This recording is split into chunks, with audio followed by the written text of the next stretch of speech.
Hey guys, in this video, I will show you how to move emails from one account to another in Outlook. Alright, let's begin. First of all, you have to add your another Outlook account in which account you want to move or copy your emails.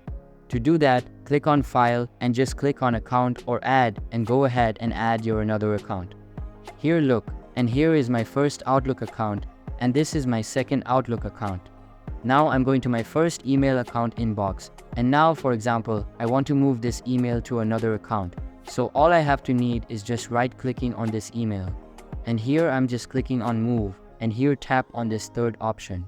Here you will find the list of all your added Outlook accounts.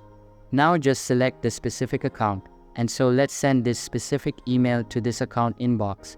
And now I'm going to this account inbox, and here as you can see, I've successfully moved the specific email from my first account to my second account.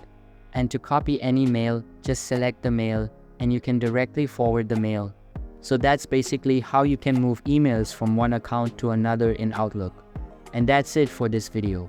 If you find this helpful, consider subscribing and giving this a big thumbs up.